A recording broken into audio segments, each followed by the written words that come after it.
तो हम सातवें अध्याय के 20वें श्लोक से स्टार्ट करेंगे। एक बार रिकैप करेंगे, क्योंकि ये जो 20, 21, 22 और 23 ये चार श्लोक में भगवान देवता पूजा के बारे में बता रहे हैं। देव देवता को कौन पूजा करते हैं और वो लोग कहाँ जाते हैं उसके बारे में भगवान बताएंगे। तो 20वां जो श्लोक है उसमें भगवान बोलते हैं कि कामेस्तैस्ते हृतज्ञान प्रपद्यन्ते अन्य देवता तम तम नियममास्थया प्रकृत्या नियत स्वया। तो जिनकी बुद्धि भौतिक इच्छाओं द्वारा मारी गई है वे देवताओं के शरण में जाते हैं और वे अपने अपने स्वभाव के अनुसार पूजा के विशेष विधि विधानों का पालन करते हैं। तो जो काम से बद्ध हैं, जिनकी बुद्धि काम द्वारा भर ली गई है, इच्छाएं भौतिक इच्छाओं में बहुत ज्यादा हैं, वो देवताओं के पास जाते हैं। फिर भगवान बोलते हैं 21वें श्लोक में, यो यो याम याम तनुम भक्त श्रद्धयार्चितुमिच्छति तस्य तस्याचलम श्रद्धाम ताम एव विदधाम्यहम्। मैं प्रत्येक जीव के हृदय में परमात्मा स्वरूप स्थित हूँ। जैसे ही कोई किसी देवता की पूजा करने की इच्छा करता है, मैं उसकी श्रद्धा को स्थिर करता हूँ जिससे वह उसी विशेष देवता की भक्ति कर सके। तो कोई अगर कोई देवता की पूजा करना भी चाहता है तो उसकी प्रेरणा भी भगवान ही देते हैं। उसका जो श्रद्धा है वो भगवान ही उसको देते हैं, और श्रद्धा भी उसका खुद का नहीं है। तो उसको सुनिश्चित करने के लिए भगवान उसको श्रद्धा देते हैं। तो आज हम 22वां श्लोक पढ़ेंगे। आप लोग पढ़ सकते हैं साथ में। सतया श्रद्धया युक्त तस्याराधनम ईहते लभते च ततः कामान मय्येव विहितान हितान। तो इसका अनुवाद इस प्रकार है। प्रभुपाद जी इस प्रकार अनुवाद करते हैं। ऐसी श्रद्धा से समन्वित वह देवता विशेष की पूजा करने का यत्न करता है और अपनी इच्छा की पूर्ति करता है, किंतु वास्तविकता तो यह है कि ये सारे लाभ केवल मेरे द्वारा प्रदत्त किए जाते हैं। तो I am the source of everything, यहाँ भगवान बताएं कि मैं सारे चीजों का सोर्स मैं ही हूँ। सारे जो भी देवता जो इच्छाएं पूरी करते हैं उसका भी सोर्स मैं ही हूँ। तो तात्पर्य में प्रभुपाद जी बताते हैं कि देवतागण परमेश्वर की अनुमति के बिना अपने भक्तों को वर नहीं दे सकते। जीव भले ही यह भूल जाए कि प्रत्येक वस्तु परमेश्वर की संपत्ति है, किंतु देवता इसे नहीं भूलते। अतः देवताओं की पूजा तथा वांछित फल की प्राप्ति देवताओं के कारण नहीं अपितु उनके माध्यम से भगवान के कारण होती है। अल्पज्ञानी जीव इसे नहीं जानते, अतः वे मूर्खतावश देवताओं के पास जाते हैं। किंतु शुद्ध भक्त आवश्यकता पड़ने पर परमेश्वर से ही याचना करता है। परंतु वर मांगना शुद्ध भक्त का लक्षण नहीं है। जीव सामान्यतया देवताओं के पास इसलिए जाता है क्योंकि वह अपनी इच्छाओं की पूर्ति के लिए पगलाया रहता है। ऐसा तब होता है जब जीव अनुचित कामना करता है जिसे स्वयं भगवान पूरा नहीं कर सकते। चैतन्य चरितमृत में कहा गया है कि जो व्यक्ति परमेश्वर की पूजा के साथ साथ भौतिक भोग की कामना करता है वह परस्पर विरोधी इच्छाओं वाला होता है। यहाँ प्रभुपाद जी बोल रहे हैं कि अनुचित कामना करता है जिसे स्वयं भगवान पूरा नहीं करते। तो क्या भगवान वो इच्छा पूरी नहीं कर सकते? तो क्यों नहीं करते हैं उसके बारे में चर्चा करेंगे। परमेश्वर की भक्ति तथा देवताओं की पूजा समान स्तर पर नहीं हो सकती, क्योंकि देवताओं की पूजा भौतिक है और परमेश्वर की भक्ति नितांत आध्यात्मिक है। जो जीव भगवत धाम जाने का इच्छुक है उसके मार्ग में भौतिक इच्छाएं बाधक हैं।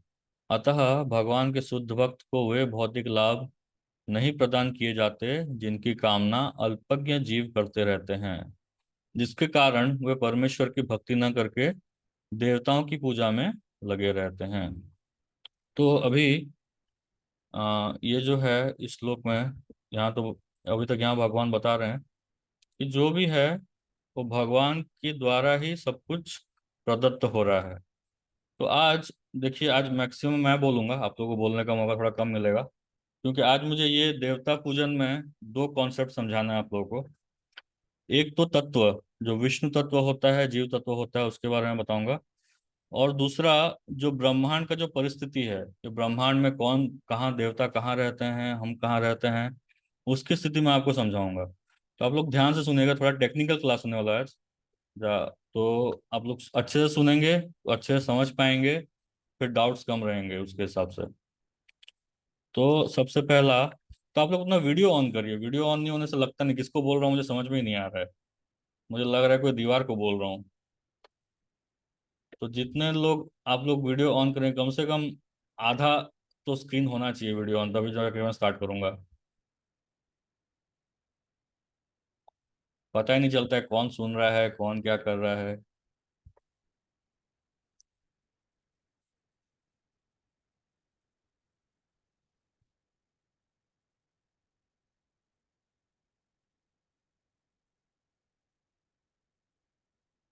अभी आधा हुआ नहीं है। कृष्ण प्रभु जी। हरे कृष्ण। देखिए, आप लोग लेट करेंगे तो बाकी लोगों को भी लेट होगा, सबका टाइम वेस्ट होगा। हरे कृष्णा। हरे कृष्ण।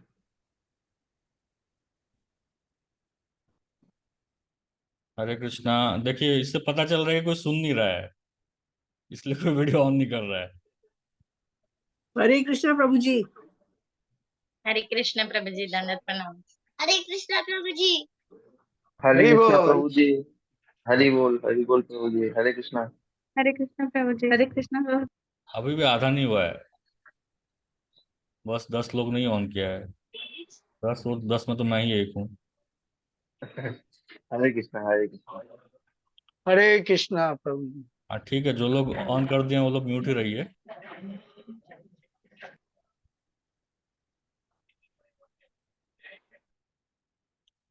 ठीक है। तो जो भी है, जिसकी जैसी इच्छा। भगवान ही बोल रहे हैं ये अथवा प्रपन्न, तो हम कौन होते हैं बोलने वाले। तो फिर आज मैं दो कॉन्सेप्ट समझाऊंगा। एक है ब्रह्मांड की स्थिति, देवतागण कहाँ स्थित रहते हैं। और दूसरा है कि विष्णु तत्व, जीव तत्व, हम कहाँ आते हैं, अन्य अन्य देव देवता कहाँ पे आते हैं, कौन से तत्व में आते हैं, इसके बारे में थोड़ा चर्चा करेंगे। तो जो सबसे पहले मैं आप लोग को ये शायद पहले पता भी होगा कि अ, 3 पुरुष अवतार होते हैं जिनसे इस ब्रह्मांड की सृष्टि होती है। तो सबसे पहले पुरुष अवतार है भगवान के, उनका नाम है कारणोदक्षाय विष्णु। ठीक है, कारणोदक्षाय विष्णु या कारणार्णव साई विष्णु। कारणोदक्षाय विष्णु ऐसा नाम क्यों पड़ा है, क्योंकि वो कारण सागर में लेटे हुए हैं। तो सागर का नाम ही कारण सागर है। मतलब जहां से सब कुछ, सब चीजों का कारण है, जहां से सब कुछ निर्मित होता है, कारण सागर।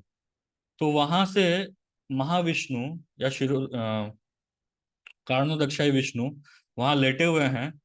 और वो निरंतर उनके जितने भी छिद्र हैं, एक एक छिद्र से एक ब्रह्मांड निकल रहा है निश्वास छोड़ने से। और जैसे ही निश्वास को वापस ले रहे हैं तो ब्रह्मांड वापस जा रहा है। समझ में आ रहा है? जैसे वो निश्वास छोड़ते हैं, सांस छोड़ते हैं, तो ब्रह्मांड सारे छिद्र से, जितने पोर्स हैं, आप गिन लीजिए कितने पोर्स हैं हमारी बॉडी में, हम गिन नहीं सकते हैं। तो जितने पोर्स हैं, एक एक पोर्स से एक ब्रह्मांड निकल रहा है।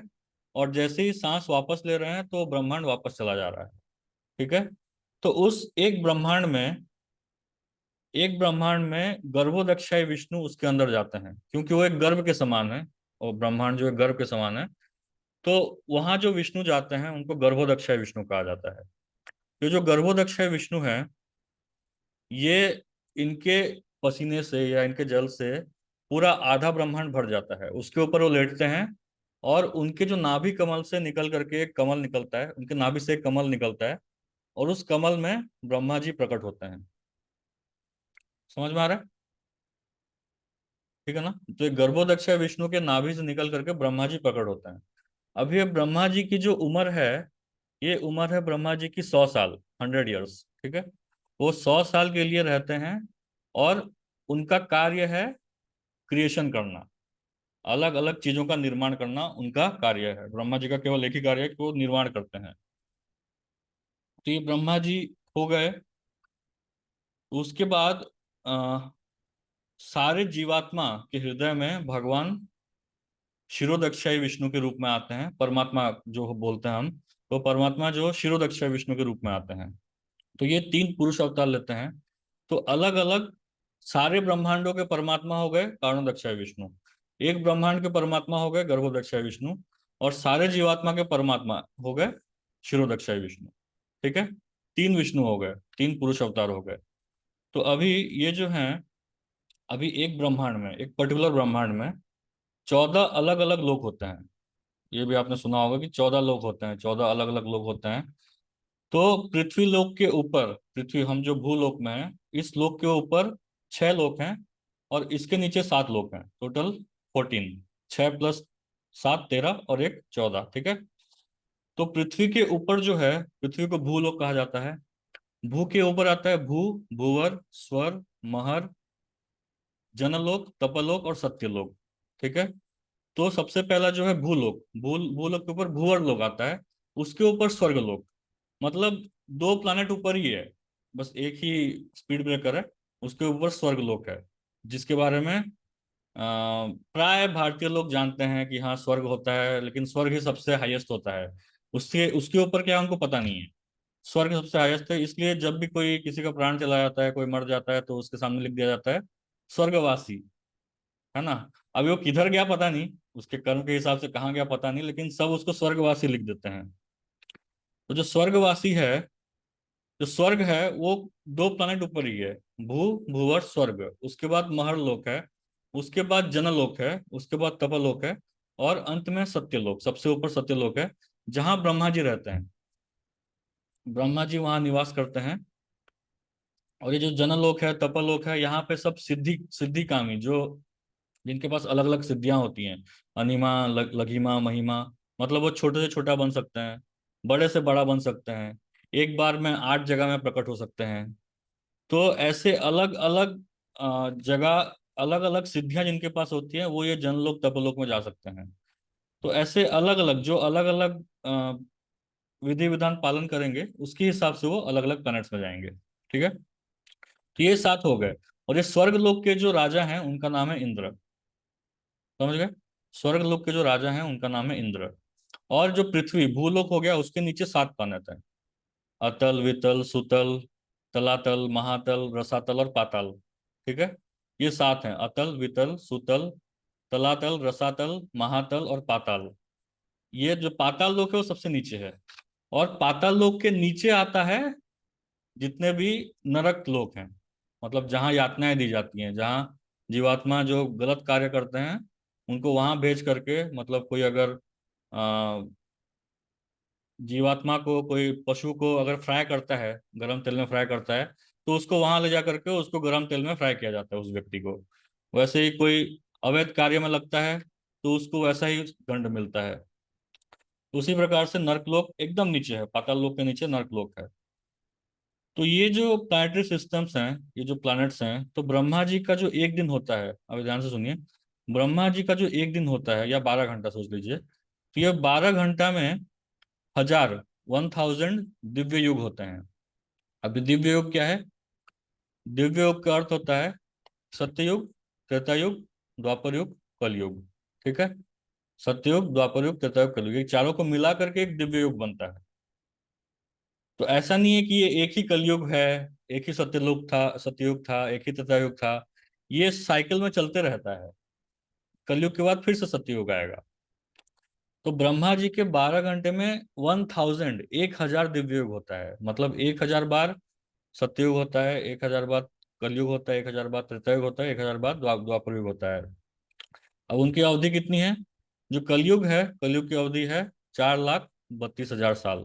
ठीक है, 4,32,000, 4,32,000, इसमें से अभी तक केवल 5,000 साल ही गया है, तो अभी 4,27,000 बाकी है। तो सोचिए और कितना बुरा कंडीशन होने वाला है अभी।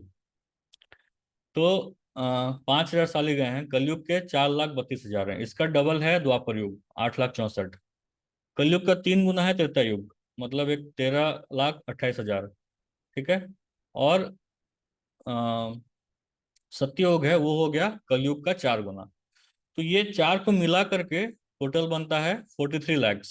ठीक है, 43,20,000 ईयर्स, 43,20,000 साल। ठीक है, ये हो गया एक दिव्य युग।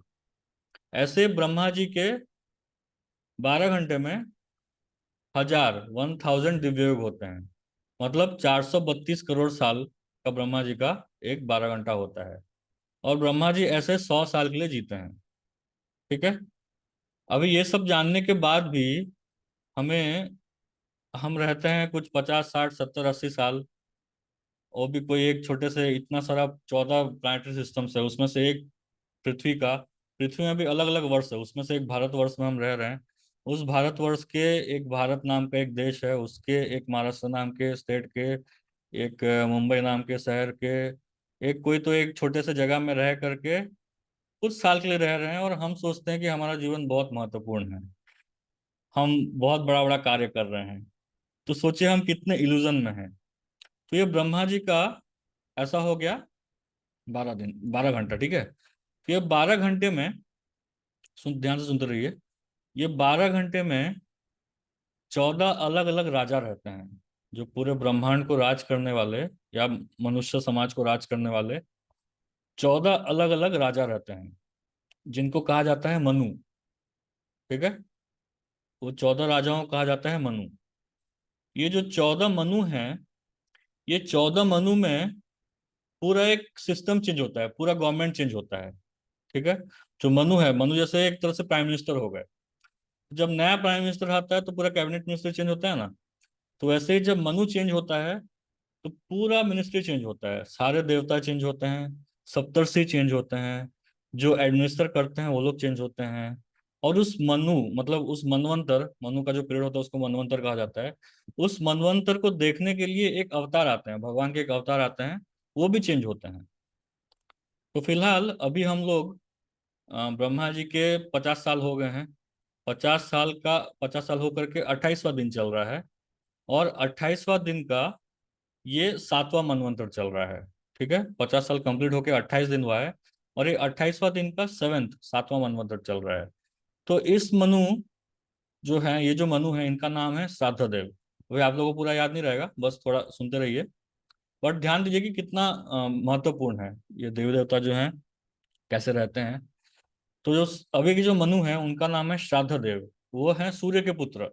सूर्य का नाम है विवस्वान। विवस्वान सूर्य का नाम है। तो सूर्य के पुत्र का नाम है श्राद्धदेव। वो श्राद्धदेव अभी के मनु हैं, इस 7वें मनवंतर के मनु जो हैं वो हैं श्राद्धदेव। और उनके पुत्र वो राज करते हैं, उनके 10 पुत्र हैं, वो राज करते हैं। और साथ ही साथ इंद्र जो हैं, इंद्र का नाम है पुरंदर। फिलहाल जो इंद्र हैं उनका नाम है पुरंदर। अभी जो नेक्स्ट इंद्र आएंगे, जो 8वां मनवंतर आएगा, उसमें बलि महाराज बनने वाले हैं। ठीक है। उसमें बलि महाराज इंद्र बनने वाले हैं। तो हर मनवंतर में इंद्र चेंज होते हैं, ऐसा नहीं कि इंद्र एक कांस्टेंट एक ही व्यक्ति रहता है, हर मनवंतर में इंद्र चेंज होते हैं। मतलब ब्रह्मादि के एक दिन में 14 अलग अलग इंद्र रहते हैं। तो एक साल में 365 इंद्र। ठीक है। सॉरी, 365 इंटू 14, 365 में 14 इंद्र, और 100 साल में इंटू 100। ठीक है। तो उतने इंद्र बदलते हैं। और ये जो 100 साल की अवधि है ना, ये मैं ब्रह्मा जी का 100 साल बोल रहा हूँ, ये जो स्टार्टिंग में हुआ था, कारणोदक्षाय विष्णु जब निश्वास सांस छोड़ते हैं और लेते हैं, तो उनका एक ही सांस है वो। ठीक है। उनका एक ही सांस में ये पूरा हो जा रहा है, सब कुछ इतना सारा कांड हो जा रहा है।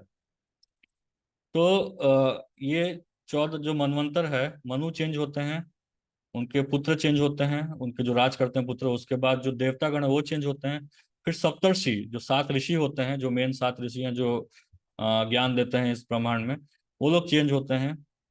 फिर मनवंतर अवतार, भगवान विष्णु एक पर्टिकुलर अवतार लेते हैं हर मनवंतर में, वो चेंज होते हैं। और उनका इस बार अभी के जो हमारे मनवंतर अवतार है, उनका नाम है वामन देव। ठीक है। वामन देव इस मनवंतर के अवतार कहे गए हैं। वो अवतार लेकर के आए थे बलि महाराज को, बलि महाराज का उद्धार करने के लिए।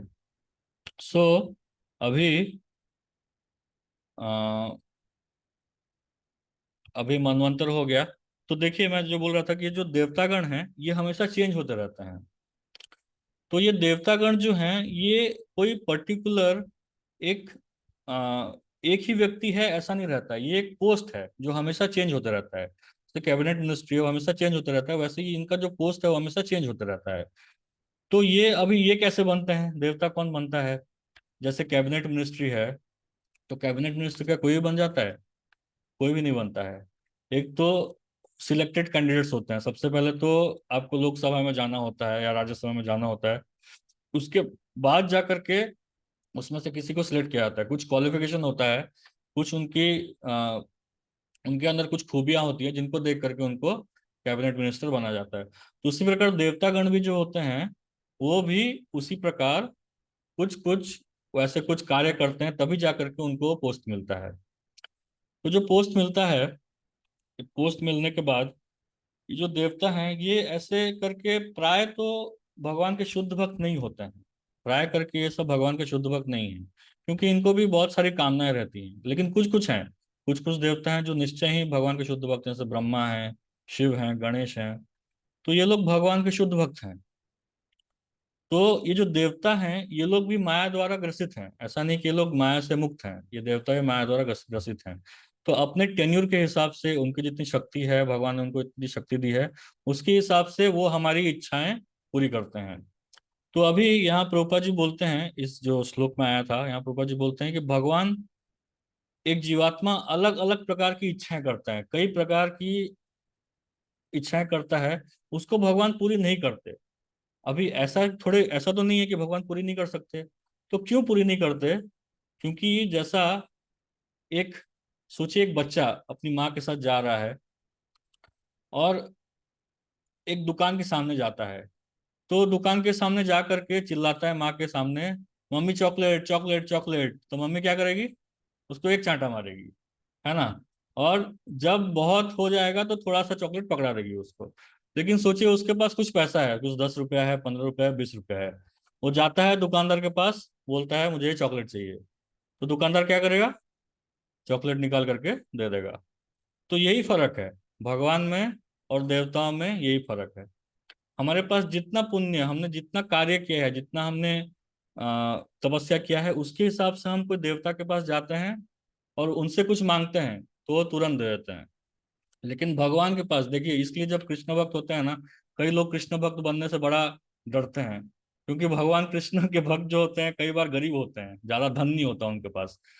तो भगवान कृष्ण के जो भक्त हैं, भगवान जब देखते हैं, विष्णु देखते हैं कि मेरा जो भक्त है ये संभाल नहीं पाएगा, वो माँ के समान है, इसको अगर मैं दे दूं तो ये संभाल नहीं पाएगा, तो इसलिए भगवान देते नहीं। जब भगवान समझ जाते हैं कि हाँ अब ये संभाल सकता है, तो उसके बाद जा करके भगवान उसको सब कुछ देते हैं, जो जो मतलब भौतिक चीज चाहिए होता है, जरूरत होता है प्रचार के लिए या उसके जो भी है, तो उसके लिए सब देते हैं। जैसे आप देखिए, उदाहरण स्वरूप सुदामा ब्राह्मण का कथा आता है। तो सुदामा जिंदगी भर एकदम गरीब भिक्षु थे, उनके पास खाने के लिए भी ठीक से खाना नहीं था। लेकिन जब भगवान ने देखा कि उनकी भक्ति परम स्थिति में पहुंच गई है, अब जो भी धन आएगा वो ये भगवान की सेवा और वैष्णव की सेवा में ही लगाएगा। तो उसके बाद भगवान ने भरपूर धन दिया सुदामा को। और उसके बाद ऐसा कोई स्टोरी नहीं आता कि सुदामा का फॉल डाउन हो गया, धन आने के बाद सुदामा का फॉल डाउन हो गया, भक्ति छोड़ दिया, ऐसा कुछ नहीं हुआ। उसके बाद भी वो भक्ति करते रहे। लेकिन हमारे पास अगर ज्यादा धन आ गया ना, तो हम भगवान को भूल ही जाएंगे। ज्यादा धन आ गया या ज्यादा रेस्पेक्ट आ गया, ज्यादा पोस्ट पोजिशन आ गया, तो भगवान को भूल ही जाएंगे। इसलिए भगवान हमें देख करके, समझ करके हमें देते हैं कि हमें कितना हम संभाल सकते हैं, उसके हिसाब से भगवान हमको देते हैं। तो यही फर्क है। भगवान इच्छा पूरी कर सकते हैं, लेकिन वो करते नहीं है, वो किसी और के माध्यम से करते हैं। तो कोई और इसलिए भगवान उस भक्त को या उस व्यक्ति को वो श्रद्धा देते हैं कि वो उस देवता के थ्रू मेरी ही पूजा करे। उस देवता की पूजा कर रहा है लेकिन इनडायरेक्टली मेरी पूजा कर रहा है। तो ऐसे हो गए, ये मनवंतर में देवता हमेशा चेंज होते रहते हैं, और अपने पोजीशन के हिसाब से, अपने शक्ति के हिसाब से वो हमें वरदान देते हैं, जो भी हम मांगते हैं उसके हिसाब से वो वरदान देते हैं। अभी जैसे ब्रह्मा जी हो गए या इंद्र हो गए। तो ब्रह्मा जी बनने के लिए मैंने शायद पहले ही बताया था, तो किसी को अगर ब्रह्मा बनना है, ब्रह्मा अगर बनना है किसी को, तो उसको जिस जीवन में अगर उसने जन्म लिया है, सोच लीजिए उसने ब्राह्मण कुल में जन्म लिया है, तो ब्राह्मण कुल में रह करके उसको ब्राह्मण का जो भी वर्णाश्रम के हिसाब से जो भी नियम है उसको पालन करना पड़ेगा, और पूरा जीवन उसको वैसे जाना चाहिए। उसकी मृत्यु वो वर्णाश्रम पालन करते करते जानी चाहिए। उसकी मृत्यु हो गई, फिर नेक्स्ट जन्म में हो सकता है क्षत्रिय जन्म हुआ, वैश्य जन्म हुआ, ब्राह्मण जन्म हुआ। तो उस नेक्स्ट जन्म में भी जिसने वो जिस कुल में जन्म हुआ है या जो उसका गुण कर्म है, उसके हिसाब से वो वर्णाश्रम पूरा पालन कर रहा है।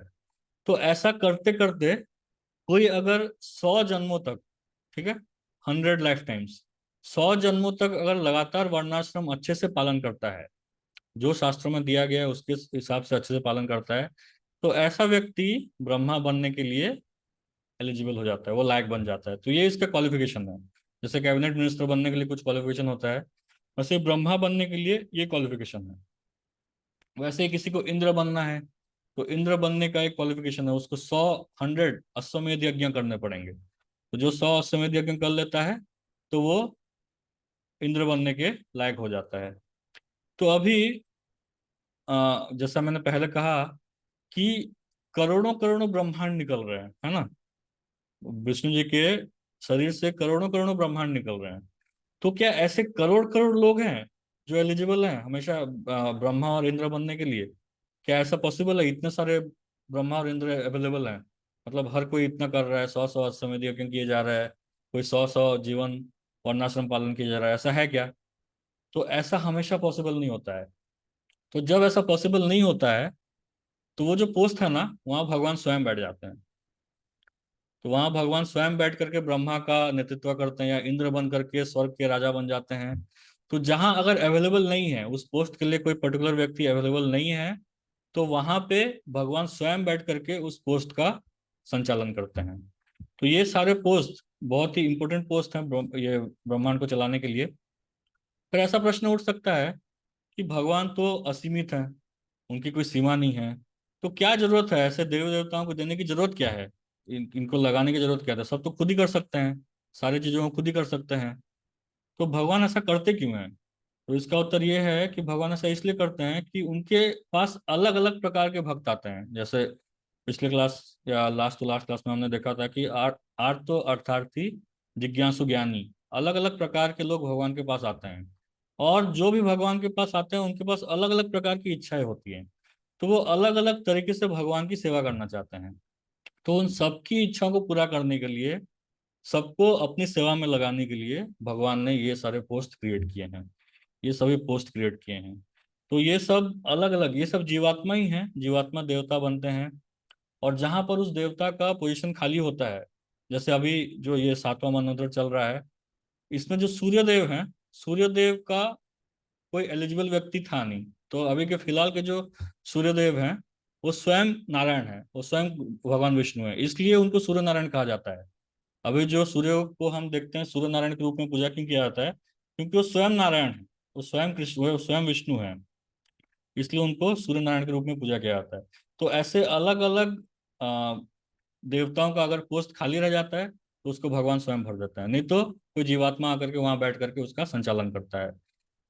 तो अभी हमें जानना चाहिए कि ये विष्णु तत्व क्या है, जीव तत्व क्या है, इसके बारे में थोड़ा जानना चाहिए।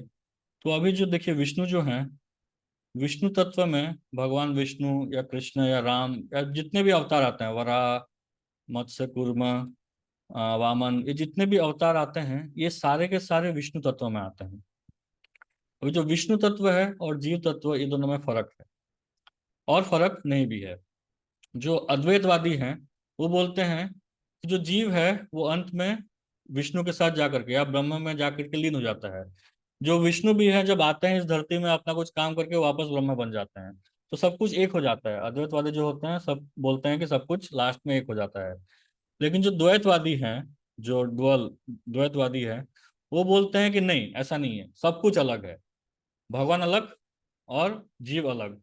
भगवान हमेशा अलग रहते हैं, जीव हमेशा अलग रहता है, और कभी भी एक नहीं हो सकते, एक समान नहीं हो सकते। तो जब श्री चैतन्य महाप्रभु आए थे, उन्होंने कहा कि झगड़ा क्यों कर रहे हो, झगड़ा करने की जरूरत नहीं है, ये तुम जो जानते हो दोनों सही है, लेकिन दोनों अपूर्ण है।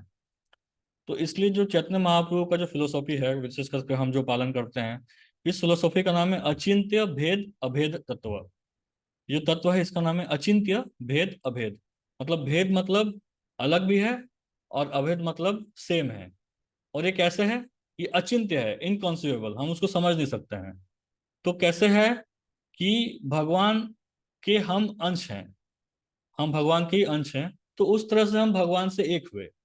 हम भगवान से ही आए हैं। जैसे एक सोने की खान से थोड़ा सा सोना निकाल दें, ठीक है, तो सोना जो है वो क्वालिटी में उस सोने के खान के समान ही है ना, सेम है ना, सोने के माइंड के समान है, उसका क्वालिटी है, उसको क्वालिटी चेंज नहीं हो गया है। लेकिन फर्क क्या है? फर्क है क्वांटिटी में, उसकी जो मात्रा है, परिमाण है, उसमें फर्क है। तो जीवात्मा में फर्क कहाँ आता है? जीवात्मा भले ही भगवान का अंश है, उसमें भी वही क्वालिटीज हैं जो भगवान में क्वालिटीज हैं, लेकिन उसके पास माइन्यूट इंडिपेंडेंस है, मतलब छोटा सा, एकदम थोड़ा हल्का फुल्का इंडिपेंडेंस है। और भगवान कृष्ण इज सुप्रीमली इंडिपेंडेंट, वो स्वराट है, भगवान स्वराट है, भगवान पूर्ण स्वतंत्र हैं। तो वो अपने हिसाब से सारा कार्य कर सकते हैं, और हम कुछ कुछ कार्य अपने हिसाब से कर सकते हैं। जैसे ये बुक उठाना है तो बुक में उठा सकता हूँ। तो कुछ कुछ कार्य है जो हम अपने हिसाब से थोड़ा थोड़ा कर सकते हैं, थोड़ा सा इंडिपेंडेंस हमको दिया हुआ है। तो जीव और परमात्मा में भेद भी है और अभेद भी है, और ये कैसा है? अचिंत्य है। तो ये आ, हमेशा जो विष्णु तत्व है, जैसे मैं बता रहा था, विष्णु तत्व जो है वो अलग रहते हैं। जैसे भगवान कृष्ण हो गए, बलराम हो गए, वामन देव हो गए, वराह हो गए, नारायण हो गए, विष्णु हो गए, फिर 3 तरह के जो पुरुष अवतार बताए मैंने वो हो गए। ये सब कुछ आते हैं विष्णु तत्व में। ये सब कोई भगवान है, ये सब कोई भगवान है। जैसे एक व्यक्ति होता है, अलग अलग जगह में जाता है तो अलग अलग ड्रेस पहनता है। जैसे अगर उसको मार्केट जाना है तो कोई एक ड्रेस पहनता है, और उसको अगर कहीं पार्टी में जाना है तो एक ड्रेस पहनता है, ऑफिस जाना है तो एक ड्रेस पहनता है, कहीं कुछ फंक्शन में जाता है तो ड्रेस, वैसा ड्रेस पहनता है। तो उसी प्रकार भगवान भी अवतार लेने का मतलब ये, अवतार होना मतलब ऊपर से नीचे आना, ऊपर से नीचे आना एक अलग फॉर्म में। तो भगवान भी उसी प्रकार जैसा जरूरत होता है उसके हिसाब से भगवान अवतार लेते हैं, भगवान उस प्रकार से अवतरण करते हैं। जैसे वरा रूप का हम देख ले, तो वरा रूप में भगवान किस रूप में थे? एक सुअर के रूप में थे, है ना, वरा या सुअर के रूप में थे। अब सुअर जो होता है वो कहाँ जाता है? वो नाली में जाता है, गंदी जगह में जाता है। तो उस समय जो पृथ्वी थी, पृथ्वी को हिरण्याक्ष ने ये गर्भोदक सागर के अंदर घुसा दिया था, एकदम गंदगी के अंदर घुसा दिया था। तो कहाँ खो गई थी पता ही नहीं चल रहा था, ब्रह्मा जी को भी पता ही नहीं चल रहा था कि पृथ्वी गई कहाँ। तो उसके बाद स्वयं भगवान अवतार लेकर के आए एक सुअर के रूप में, गंदे जगह से उठा करके पृथ्वी को ऊपर लाया, क्योंकि वो सुअर जाता है गंदी जगह में। तो भगवान ऐसा अवतार भी ले सकते हैं, जो कार्य होता है उसको पूरा करने के लिए भगवान उस तरह का अवतार ले सकते हैं। फिर मत्स्य अवतार आता है, फिर नरसिंह का अवतार आता है। नरसिंह का अवतार पालन करने के उसका अपने प्रहलाद, अपने भक्त प्रहलाद को बचाने के लिए भगवान ने नरसिंह का रूप लिया था। और हिरण्यकशिपु ने जो जो डिमांड किया था उसके हिसाब से भगवान ने अपने आप को कस्टमाइज कर लिया था, है ना, अपने हिसाब से, अपने अपने आप को उस हिसाब से बना करके भगवान सामने प्रकट हुए थे। तो भगवान जो है, ये विष्णु तत्व जो है, ये अलग अलग सेम है, वही सेम है, लेकिन अलग अलग अवतार लेकर के अलग अलग रूप में भगवान जो कार्य होता है उसके हिसाब से आते हैं। उसी प्रकार उसके विपरीत में जीव तत्व होता है। तो जीव तत्व होता है वो भगवान का अंश है, वो भगवान नहीं है, भगवान का अंश है। और अपने अपने शुद्धता के हिसाब से वो अलग अलग क्वालिटीज ऑब्टेन करता है। तो ऐसा कहा गया है, शास्त्रों में कहा गया है कि भगवान कृष्ण जो हैं उनको पूर्ण पुरुषोत्तम भगवान कहा जाता है, क्योंकि भगवान कृष्ण के अंदर 64 अलग अलग क्वालिटीज हैं, ठीक है, 64 क्वालिटीज है भगवान के अंदर। वो कभी और चर्चा करेंगे कि 64 क्वालिटीज क्या क्या हैं, उसके ऊपर एक अलग से क्लास हो सकता है। तो 64 क्वालिटीज भगवान कृष्ण डिस्प्ले करते हैं।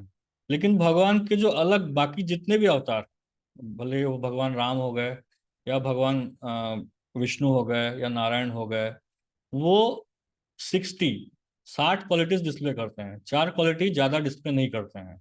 ऐसा नहीं कि डिस्प्ले नहीं कर सकते, बट वो डिस्प्ले नहीं करते हैं। ये जो 4 क्वालिटी है, ये 4 क्वालिटी बस मैं बता देता हूँ, बाकी तो 60 हम बाद में कभी देख सकते हैं। जो 4 क्वालिटी है इसमें सबसे पहला जो है ये है भक्त माधुरी।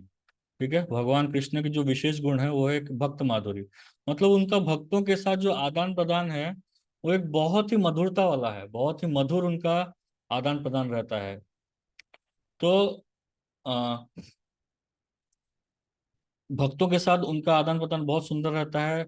लेकिन बाकी जो है, बाकी जितने भी अवतार हैं भगवान के, उनके साथ आदान प्रदान थोड़ा, मतलब क्या बोलते हैं उसको, रेस्पेक्ट वाला ही रहता है। लेकिन जब भगवान कृष्ण की बारी आती है तो हम देखते हैं कि जो गोप कुमार रहते हैं, वो गोप कुमार भगवान कृष्ण के कंधे के ऊपर बैठ करके उनके ऊपर दौड़ते हैं। तो ऐसे भगवान कृष्ण की जो भक्तों के साथ जो माधुर्य है वो अलग प्रकार की है। तो भक्त माधुर्य डिस्प्ले करते हैं। उसके बाद भगवान का एक गुण आता है, वो है रूप माधुरी। भगवान का जो रूप है वो बहुत ही स्पेशल है। भगवान कृष्ण का जो रूप है वो बहुत ही स्पेशल है। तो वो हर तरह से त्रिभंग ललित में रहते हैं, फिर उसके बाद मोर पंख धारण करते हैं। इस प्रकार से उनका रूप बहुत ही सुंदर है। तो रूप भी उनका एक विशेष रूप है। उसके बाद एक आता है वेणु माधुरी। आप देखेंगे, वेणु मतलब बांसुरी। तो भगवान जो कृष्ण जो है, केवल भगवान कृष्ण ही का ये जो अवतार है वो बांसुरी धारण करता है, और कोई अवतार बांसुरी धारण नहीं करते हैं। तो उससे भी वो सारे ब्रह्मांड को मोहित करते हैं। तो बांसुरी, भगवान के पास अलग अलग धुन वाली बांसुरी है, और अलग अलग बांसुरी से भगवान अलग अलग लोगों को मोहित करते हैं। तो भगवान के अंदर वेणु माधुरी है। और उसके बाद लीला माधुरी। तो भगवान की जो लीला है, वो भगवान को लीला पुरुषोत्तम भगवान भी कहा जाता है। भगवान कृष्ण को लीला पुरुषोत्तम भगवान भी कहा जाता है। तो उनकी जो लीलाएं हैं वो बहुत ही विशेष हैं। इस प्रकार के, जैसे गोवर्धन पर्वत को धारण करना, हर लाखों गोपियों के साथ रासलीला करना। तो इस प्रकार की जो लीलाएं हैं, तो इस प्रकार की लीला भगवान ने और किसी अवतार में किया नहीं है। तो ये चार जो गुण हैं, ये बाकी विष्णु अवतार में हैं, लेकिन वो दिखाते नहीं है, वो डिस्प्ले नहीं करते हैं। ये केवल भगवान कृष्ण के अवतार में ही ये सब दिखाई देता है। उसके बाद जो जीव तत्व है, ये जीव तत्व के पास ये जो 64 क्वालिटीज हैं, इस 64 में से मैक्सिमम मैक्सिमम 50 क्वालिटीज हो सकते हैं। ठीक है। मैक्सिमम जीव में जो है, जो ब्रह्मा जी, जो सबसे टॉप मोस्ट जीव हैं, ब्रह्मा जी, उनमें मैक्सिमम 50 गुण हो सकते हैं। 50 तरह के गुण हो सकते हैं। तो ये कुछ गुण मैं बताता हूँ, जैसे beautiful features on the entire body, मतलब शरीर में सुंदर मार्ग मार्ग होते हैं। उसके बाद बहुत ताकतवर, हमेशा जवान रहना, हमेशा सत्य बोलना, अ, सुंदर सुंदर तरीके से बात करना, मृदु तरीके से बात करना, बहुत पढ़ा लिखा, बहुत बुद्धिमान, कलाकार, पोएटिक। तो ऐसे करके 64 गुण हैं। उनमें से जो 50 गुण हैं वो जीव तत्व में रहता है। और देख, और एक और, ये जीव और विष्णु तत्व के बीच में जो ब्रह्मा जी है ना, वो मैक्सिमम है, उससे ज्यादा कोई कर नहीं सकता है। तो ब्रह्मा जी जो है वो मैक्सिमम 50 गुण तक जा सकते हैं। और ये जीव तत्व और विष्णु तत्व के बीच में एक तत्व आता है, उसका नाम है शंभु तत्व। ठीक है। शंभु तत्व, इसमें शिव जी स्थित हैं। तो शिव जी जो हैं वो 55 क्वालिटीज दिखाते हैं। वो 60 क्वालिटीज नहीं दिखाते हैं, वो 55 क्वालिटीज दिखाते हैं। तो जो शिव जी हैं या शंभु हैं, वो एक विशेष देवता हैं। वो देवता भी अगर बोले उनको तो एक विशेष देवता हैं। विशेष करके अगर आप देखेंगे तो ब्रह्मा जी जब भगवान कृष्ण द्वारा विमोहित हो जाते हैं, तो उनकी स्तुति करते हुए ब्रह्मा जी बोलते हैं कि जो शिव जी हैं, जैसे दूध में थोड़ा सा अगर विकार आ जाए, ठीक है, दूध में अगर थोड़ा सा खटास आ जाए तो वो दही बन जाता है। तो उसी प्रकार भगवान कृष्ण या भगवान विष्णु जब तमोगुण लेते हैं, वो जब तमोगुण धारण करते हैं, तो तब वो शिव जी बन जाते हैं। समझ रहे हैं? तो इस प्रकार भगवान विष्णु और शिव जी के बीच में अंतर भी है और अंतर नहीं है। तो जब विशेष कर जब संहार का कार्य करना होता है, तो संहार का कार्य कोई आसान कार्य नहीं है। तो उसके लिए भगवान स्वयं तमोगुण लेकर के शंभु तत्व बन करके आते हैं। और शिव जी के बारे में बताया गया है कि शिव जी जो हैं वो भगवान के सबसे बड़े भक्त हैं, सबसे महान भक्त हैं। वैष्णवानाम यथा शंभु। मतलब अगर कोई वैष्णव की अगर बात करें तो शंभु की बात की जा सकती है, उनसे ऊपर कोई वैष्णव नहीं है। तो इसलिए अगर कोई वैष्णव होकर के शिव जी का अपमान करता है, या उनको कुछ छोटा मानता है, या विष्णु को छोटा मानता है, तो ये दोनों अपराध है। तो हमें शिव जी को छोटा नहीं मानना चाहिए। ऐसे तो हमें कोई भी देवता को छोटा नहीं मानना चाहिए, क्योंकि हर कोई भगवान के भक्ति हैं और भगवान द्वारा दिए गए सेवा ही कर रहे हैं। लेकिन विशेष करके जो शिव जी हैं उनके प्रति कभी भी अनादर नहीं करना चाहिए, बहुत ही ध्यान पूर्वक रहना चाहिए। शिव जी के प्रति ना परम वैष्णव है, उनके प्रति अगर हम अपराध करेंगे तो हमारी कोई गति नहीं है। उसका उदाहरण है, आप देख सकते हैं, अ, कथा आती है दक्ष प्रजापति की, है ना। दक्ष की पुत्री थी सती, है ना। तो सती का विवाह हुआ था शिव जी के साथ, और उनके पास क्योंकि कोई कुछ घर वर नहीं था, कुछ भी नहीं था, तो दक्ष ने उनको बहुत अपमान किया था। वो बोले थे कि कौन तुमको ऐसा पोजीशन देता है, कौन पोस्ट देता है, बहुत अपमान किया था। और उसके फलस्वरूप हम देख सकते हैं कि दक्ष के साथ क्या क्या हुआ था। दक्ष को लास्ट में उनका पूरा गला काट दिया गया, लास्ट में उनको बकरी का सर मिला। मैं खाली करते रहता था दक्ष, मैं ही सब कुछ हूँ, मैं ही सब कुछ हूँ, मैं ये मैं वो। तो मैं करता था, तो उसको लास्ट में बकरी का सर मिला, बकरे का सर मिला। तो ऐसा खराब, लास्ट में इतना उसको ह्यूमिलेशन हुआ, इतना उसको शर्मिंदगी हुई कि लास्ट में उसको अपना शरीर त्यागना पड़ा, दक्ष प्रजापति को अपना शरीर छोड़ना पड़ा। तो शिव जी के प्रति अपराध बिल्कुल नहीं करना चाहिए, एक विशेष देवता है। लेकिन फिर भी हम देख सकते हैं कि शास्त्रों में एग्जाम्पल आता है कि भगवान जो है वो कभी भी किसी देवता से मोहित नहीं होते हैं। ऐसा एक भी एग्जाम्पल आपको नहीं मिलेगा जहां भगवान विष्णु या कृष्ण या जो भी अवतार हैं वो किसी अन्य देवता के कोई रूप से मोहित हो गए हों, मतलब मोहित हो गए हों या उससे बिविल्डर हो गए हों, उससे विचलित हो गए हों। लेकिन हम सारे देवताओं को देखते हैं कि वो कहीं ना कहीं एक ना एक बार भगवान से निश्चय ही विचलित होते हैं।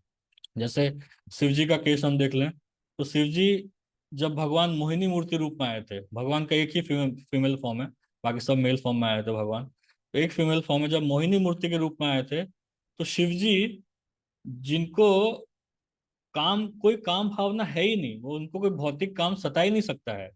यहाँ तक कि जब आप लोगों को पता ही होगा, जब कामदेव स्वयं आए थे, तो शिव जी के क्रोध से कामदेव स्वयं भस्म हो गए थे। उसके बाद शिव जी कैलाश पर्वत में कथा करते हैं, भागवत कथा करते हैं। उसमें नारद आते हैं, चार कुमार आते हैं, ब्रह्मा जी आते हैं। तो कैलाश में बैठ करके शिव जी कथा करते हैं, और कैसे कथा करते हैं, पार्वती माता को अपने गोद में बिठाकर, अपने गोद में बिठा करके भागवत कथा करते हैं। सोचिए कितना, कितने सेंस कंट्रोल है वो। तो वो जब मोहिनी मूर्ति को देखते हैं तो उनके पीछे पागल की तरह भागते हैं, पागलों की तरह भागने लगते हैं, और भाग भाग के लास्ट में उनका वीर स्खलन हो जाता है। तो शिव जी को इससे कोई शर्म नहीं आता है, वो बोलते हैं तो भगवान है, भगवान के सामने अगर मेरा थोड़ा ये हो गया, अगर मैं मोहित हो गया, तो उसमें कौन सी बड़ी बात है। तो ऐसा आता है। फिर ब्रह्मा जी की कथा आती है, ब्रह्मा जी भी मोहित हो गए थे। फिर इंद्र की कथा आती है, इंद्र कैसे गोवर्धन पर्वत जब भगवान उठाए थे तो उस समय कैसे मोहित हो गए थे इंद्र। तो अलग अलग देवता अलग अलग समय में भगवान से मोहित होते हैं, लेकिन भगवान कभी भी किसी देवता से विचलित नहीं हुए हैं, ऐसा कोई कथा नहीं आती है। तो ये एक प्रूफ है कि सारे जो हम बोलते हैं ना, जो कोई कई लोग बोलते हैं कि जितने सारे मार्ग हैं, जितने हम जैसा सोचते हैं वो उतने ही मार्ग हैं, जतो मत ततो पथ, जितने जितना जैसा हम सोचते हैं उतने मार्ग हैं, ऐसा नहीं है। आप जिस देवता की, जो नेक्स्ट श्लोक आएगा उसमें भगवान बताएंगे कि जो जहां जाना चाहता है, मतलब जो जिसकी पूजा करता है वो उधर ही जाता है। कोई अगर देवता की पूजा करता है तो देवता के पास ही जाएगा, और कोई अगर भगवान की पूजा करता है तो भगवान के पास आएगा। तो ऐसे मैंने कुछ कुछ कॉन्सेप्ट समझाए हैं। ये जो देवतागण होते हैं ये शॉपकीपर्स के समान है, दुकानदार के समान है। और जो भगवान है वो हमारी माता के समान है, हमारी माँ के समान है, जो क्या सही है बच्चे के लिए और क्या गलत है सब जानती है अच्छे से। तो ये ध्यान रखना आवश्यक है, देवता और भगवान में क्या फर्क है। तो हम नेक्स्ट श्लोक का पढ़ते हैं, फिर हम कुछ क्वेश्चन होगा तो लेंगे।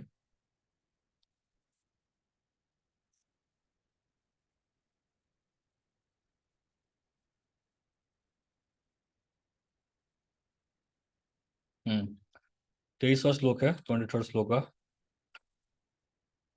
अंतवत्तु फलं तेषां तद्भवति अल्पमेधसां देवान् देवो यजो यान्ति मद्भक्ता यान्ति मामपि। कोई पढ़ना चाहेंगे? हरे कृष्णा प्रभु जी, दंडवत प्रणाम। हम पढ़िए तो। अल्प बुद्धि वाले व्यक्ति देवताओं की पूजा करते हैं, उन्हें प्राप्त होने वाले फल सीमित तथा शंकित होते हैं। देवताओं की पूजा करने वाले देवलोक को जाते हैं, किंतु मेरे भक्त अंततः मेरे परम धाम को प्राप्त होते हैं। तात्पर्य शिला प्रभुपाद की जय।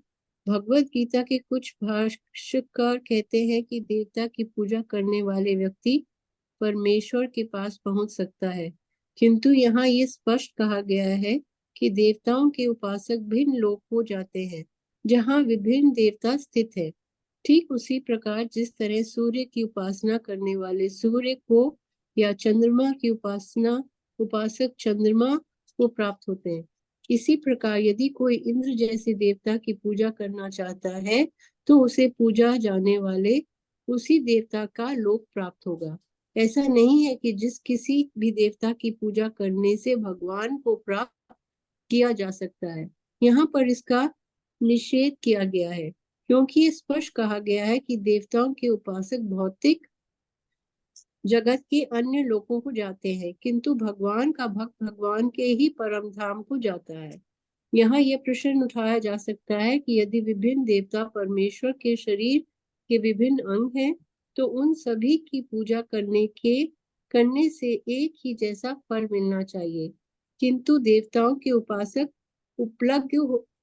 अल्पज्ञ होते हैं क्योंकि वे ये नहीं जानते कि शरीर के किस अंग को भोजन दिया जाए।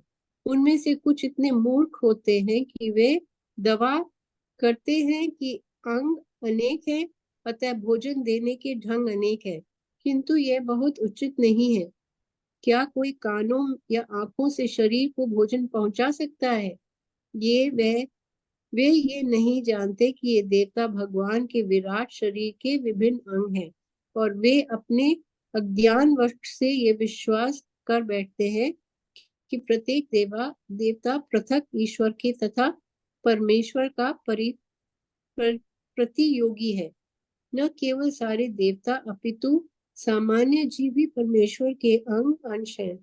श्रीमद् भागवत में कहा गया है कि ब्राह्मण परमेश्वर के सिर हैं, क्षत्रिय उनकी बाहें, वैश्य उनकी कटी तथा शुद्ध उनके पांव, और इन सब के अलग अलग कार्य हैं। यदि कोई देवताओं को तथा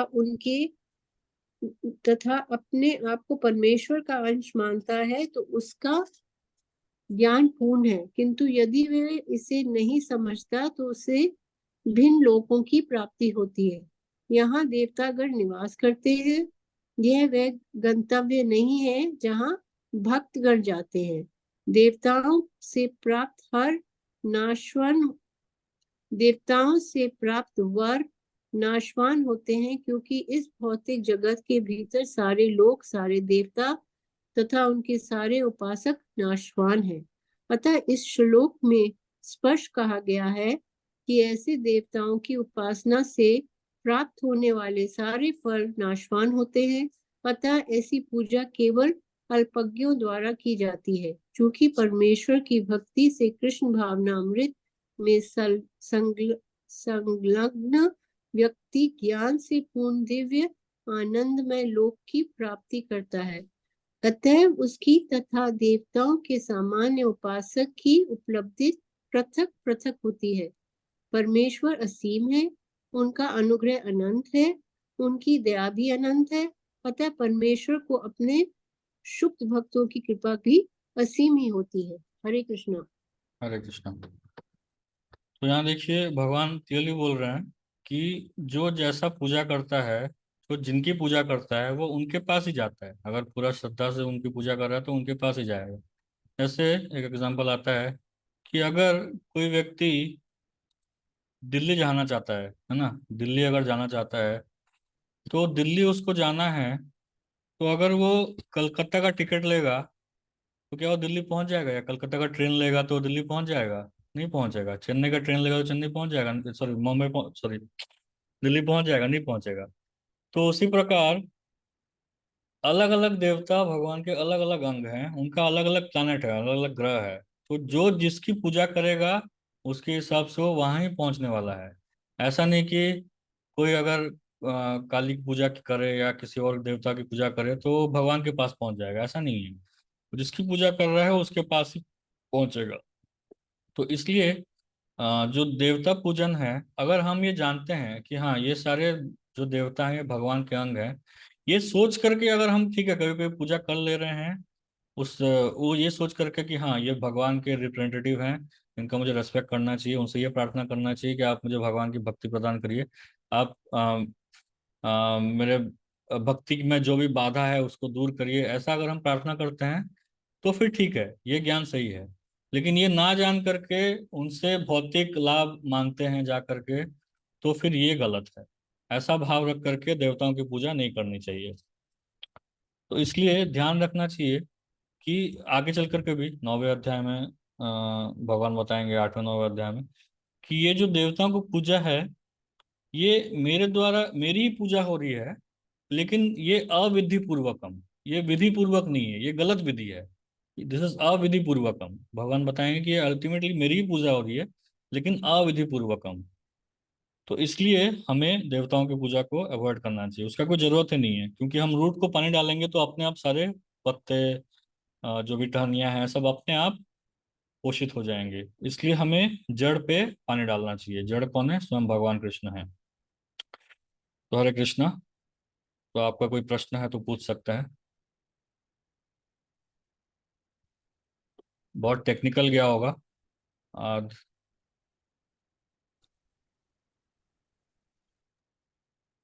तुलसी की मंजरी का क्या करना चाहिए? अच्छा, तुलसी की मंजरी ना, तुलसी, देखिए तुलसी जो है, तुलसी को बहुत ध्यान से उनका केयर करना चाहिए। तुलसी की जब मंजरी आ जाती है ना, फ्रेश मंजरी आ जाती है, तो उनको तोड़ लीजिए, 2 पत्तों के साथ उनको तोड़ लीजिए और उसको भगवान को ऑफर कर दीजिए। और वो मंजरी आप अगर नहीं निकालेंगे ना, तो वो तुलसी सूख जाएगा, वो पौधा सूख जाएगा। तो इसलिए वो तुलसी का मंजरी निकालना रेगुलरली जरूरत है। उसको निकाल के भगवान को ऑफर कर देंगे, तो भगवान भी बहुत, उसको तुलसी दल कहा जाता है। और एक मंजरी 2 पत्ते के साथ उसको तुलसी दल कहा जाता है। उसको हम भगवान को ऑफर करते हैं तो बहुत खुश होते हैं। उसको हम नहीं निकालेंगे तो बहुत जल्दी बूढ़ा हो जाएगा, तुलसी का पेड़ बूढ़ा होकर के वो मर जाएगा। तो रेगुलरली उसको आ, ये करना चाहिए। ठीक है, और एक क्वेश्चन आया है।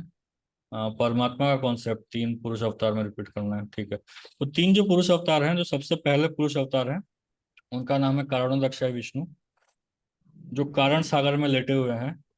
वो सारे क्रिएशन के परमात्मा है। जो भी हम भौतिक जगत देखते हैं, भौतिक जगत जितना ही बड़ा है, वो सबके परमात्मा कारणोदक्षाय विष्णु है। उसके बाद हर ब्रह्मांड में गर्भोदक्षाय विष्णु आते हैं, तो उस ब्रह्मांड के परमात्मा होते हैं गर्भोदक्षाय विष्णु।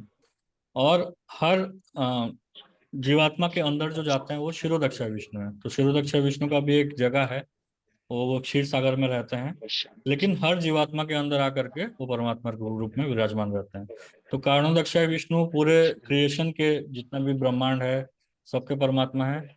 उसके बाद जो गर्भोदक्षाय विष्णु है, वो एक एक यूनिवर्स, एक एक ब्रह्मांड का के परमात्मा है। और जो क्षीरोदक्षाय विष्णु है, हम सबके परमात्मा है, इंडिविजुअल जीवात्मा के परमात्मा है। ठीक है। हरे कृष्ण प्रभु जी। हाँ जी प्रभु जी। हाँ हाँ, प्रभु जी, वो जो आपने तुलसी मंजरी के बारे में बोला, जो हम लोग जो तुलसी पूजा करते हैं, उसमें से वो मंजरी जो 2 पत्ता उठा के मतलब तोड़ के वो हम सेवा में लगा सकता है, कि अलग जड़ से करना पड़ेगा, अलग पौधा से? क्या, नहीं समझा नहीं मुझे। मैं बोलता हूँ जो तुलसी का जो आप बोला ना मंजूरी, भोग में लगाने के लिए बोला था, जो हम लोग पूजा करते हैं वो तुलसी का पौधा से ले सकता है क्या? नहीं नहीं, कोई भी तुलसी का पौधा हो ना, उसको अगर आपको लंबे समय तक रखना है तो आपको मंजरी निकालना ही पड़ेगा, नहीं तो